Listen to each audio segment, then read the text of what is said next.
దేవుని పరిశుద్ధ నామమునకు మహిమ కలుగునుగాక. ప్రియులారా, ప్రతిదినము లైఫ్ చర్చ్ వైజాగ్ నుండి ఈ హోప్ ఫర్ టుడే సందేశాలు మీకు అందించడానికి దేవుడిస్తున్న కృపను బట్టి దేవునికి స్తోత్రాలు. ఈ సందేశాల ద్వారా మీరు కూడా గొప్ప నిరీక్షణ ఆశీర్వాదాన్ని పొందుకుంటున్న స్థితిని బట్టి కూడా దేవునికి స్తుతులు చెల్లిస్తూ ఈరోజు ఈ హోప్ ఫర్ టుడే సందేశంలోనికి మిమ్మలను ప్రేమపూర్వకంగా ఆహ్వానిస్తున్నాను. ఈరోజు యెషయా గ్రంథము 45వ అధ్యాయము 2వ వచనం 3వ వచనాన్ని మీ ముందు ఉంచుతున్నాను. యెషయా గ్రంథము 45వ అధ్యాయము 2, 3 వచనాలు. నేను నీకు ముందుగా పోవచ్చు, మెట్టగానున్న స్థలములను సరళము చేసేదను, ఎత్తడి తలుపులను పొగులగొట్టెదను, ఇనుప గడియలను విరగొట్టెదను.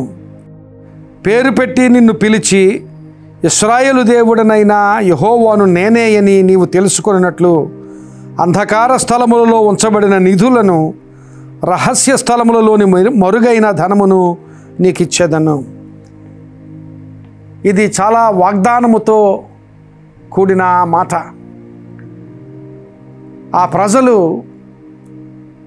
చెరలో ఉన్నప్పుడు ఆ చెరలో ఉన్న వారికి దేవుడు ఇవ్వబోవు ఆశీర్వాద స్థితిని వాగ్దాన రూపంగా ప్రవచనాత్మకంగా సూచిస్తున్నాడు.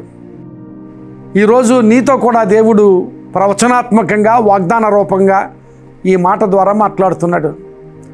ఒకవేళ నీవు ఏదైనా కార్యం చేయడానికి నీవు చేస్తున్న ప్రయత్నం, లేక నీ కెరియర్ బిల్డింగ్లో నీవు చేస్తున్న ప్రయత్నం, నీ కుటుంబ స్థితిగతులు స్థిరపరచుకోవడానికి నీవు చేస్తున్న ప్రయత్నం, నీ ఆర్థిక స్థితిగతుల్లో నీవు చేస్తున్న ప్రయత్నం, నీ జీవితంలో కుటుంబంలో ఉన్నత స్థితికి నడిపించబడడానికి నీవు చేస్తున్న ప్రయత్నంలో ఆ ప్రయత్నంలో ఆటంకాలు లేక అడ్డంకులు కలుగుతున్నట్లయితే అలాంటి స్థితిని గురించి దేవుడు మాట్లాడుతున్నాడు.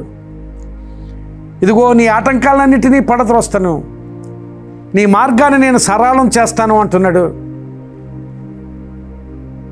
ఇత్తడి తలుపులను పగలగొడతానంటున్నాడు, ఇనుప గడియలను విడగొట్టేదను అని చెబుతున్నాడు. ప్రియులారా, ఏ ఆటంకమైనా ఈ దినాన్ని దేవుని మాటను నీవు గ్రహించినట్లయితే, దేవుని మాటను నీవు స్వీకరించినట్లయితే దేవుడి మాటలను నీ కొరకు నెరవేరుస్తాడు. దయచేసి నీకున్న లేక నీకు ఎదురవుతున్న ఆటంకాల మీద, నీకు ఎదురవుతున్న అడ్డంకుల మీద నీ దృష్టిని కేంద్రీకరించవద్దు. నీ దృష్టిని దేవుడు నీకు ఇస్తున్న వాగ్దానం వైపు కేంద్రీకరించు. ఆయన మాట్లాడుతున్నాడు, నీ ఆటంకాలన్నింటినీ తొలగించినట్లుగా ఇత్తడి తలుపులను పగులగొట్టేదను, ఇనుప గడియలను విడగొట్టేదను. అలాంటి ఆటంకాలన్నింటినీ నేను ఛేదించి వేస్తాను నీ కొరకు. నీ మార్గాన్ని సరళం చేస్తాను.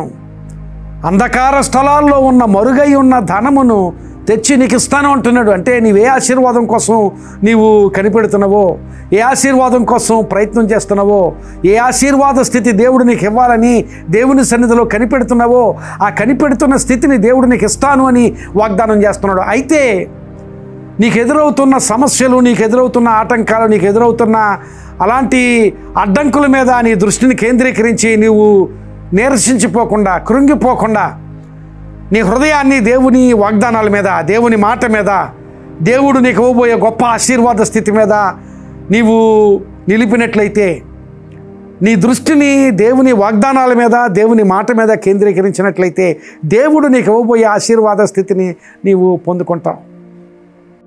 చాలాసార్లు మనకున్న కష్టాలు, మనకున్న ఆటంకాలు, మనకున్న అడ్డంకులు ఎలా ఉంటాయంటే అవి చాలా పెద్ద పెద్ద మేఘాల్లాగా ఉంటాయి.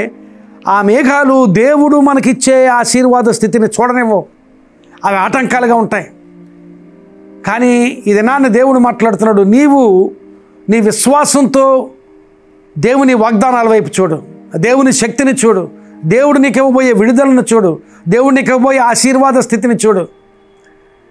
ఒకవేళ ఎలాంటి ఆటంకాలైనా, ఎలాంటి అడ్డంకులైనా మేఘాల్లాగా దేవుడు నీకు ఇవ్వబోయే స్థితిని కనబడకుండా చేస్తున్నట్లయితే ఆ మేఘాలన్నింటినీ ఛేదించి దేవుడు నాకు ఈ వాగ్దానం ఇచ్చాడు, దేవుడు నాకు ఈ ఆలోచన ఇచ్చాడు, దేవుడు నాకు ఈ మాటను అనుగ్రహించాడు అని ఆయన మాట మీద నీ దృష్టిని కేంద్రీకరించినట్లయితే దేవుడు తప్పగా గొప్ప కార్యాలు చేస్తాడు.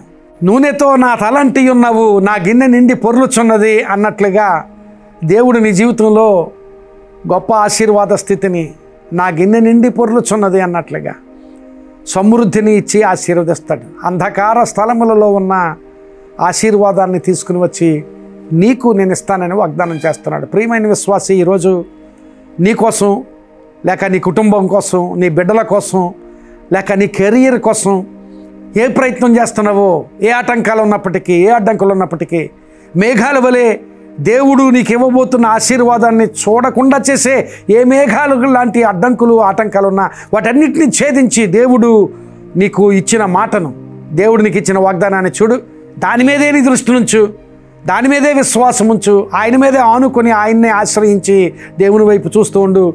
దేవుని మీద ఆధారపడు, ప్రార్థన చేయి, విశ్వాసం ఉంచు. దేవుడు తప్పకుండా నీ కార్యాన్ని నెరవేరుస్తాడు. అంధకార స్థలములలో ఉన్న ఆ ఆశీర్వాద స్థితిని, ఆ మరుగైన ఆశీర్వాద స్థితిని తీసుకొచ్చి నీకు అందించి నిన్ను ఆశీర్వదింపచేస్తాడు. అలాంటి ఆశీర్వాద స్థితి దేవుడు నీకు దయచేయనుగాక. ఆమేన్. ప్రార్థన చేసుకుందాం. ప్రియుడైన మా తండ్రి, పరిశుద్ధుడా, ఈరోజు మాతో మాట్లాడినందుకు మీకు స్తోత్రాలు చెల్లిస్తున్నాను. నిజమే ప్రభువా, ఆయా సమయాల్లో మా ప్రయత్నాల్లో మా ముందు ఆటంకాలు, అడ్డంకులు, ఎన్నెన్నో సమస్యలు ఎదురవుతున్నప్పుడు ప్రభువా, అవి మేఘాల వలె మా ముందు ఆవరించి ఉన్నప్పుడు ప్రభువా, నీ వాగ్దానాల్ని, నీవిచ్చిన మాటను మేము గ్రహించలేని స్థితిలో ఉంటున్నట్లయితే ఈ మాటల ద్వారా మమ్మల్ని హెచ్చరించినందుకు, ఈ మాటల ద్వారా మమ్మల్ని ప్రోత్సహించినందుకు, ఈ మాటల ద్వారా మమ్మల్ని పురుకొల్పినందుకు మీకు స్తోత్రాలు చెల్లిస్తున్నాం ప్రభువా. ఆటంకాలని చూడకుండా, అడ్డంకులను చూడకుండా, సమస్యలను చూడకుండా నీ మీద దృష్టిని కేంద్రీకరించగలిగే స్థితి, నీ వాగ్దానాల మీద దృష్టిని కేంద్రీకరించగలిగే స్థితి, నీ మాట మీద దృష్టిని కేంద్రీకరించగలిగే స్థితి మాకందరికీ దయచేయమని, ఈ మాటలు విన్న వారికి అందరికీ దయచేయమని, అలాగూ ప్రభువా వారి దృష్టిని నీ మీద నిలిపి నీ వాగ్దాన నెరవేర్పును వారి జీవితాల్లో అనుభవించగలిగేటట్లుగా నీ కృప వారికి దయచేయమని ప్రార్థన చేస్తూ, నా గిన్నె నిండి పొర్లుచున్నది అనే స్థితిలోనికి వారు నడిపించబడగలిగేటట్లుగా నీ మీద ఆధారపడే స్థితి వారికి దయచేయమని ప్రార్థన చేస్తూ యేసు నామమున అడుగుచున్నాను తండ్రి. ఆమేన్. God bless you my friend. Have a wonderful day. ఈ సందేశం నీకు పురుకొల్పుగా ఉంటే దయచేసి మీకు తెలిసిన వారికి ఈ సందేశాన్ని పంపించండి. వాళ్ళు ఆశీర్వదించబడితే మీరు కూడా ఆశీర్వదించబడతారు. God bless you.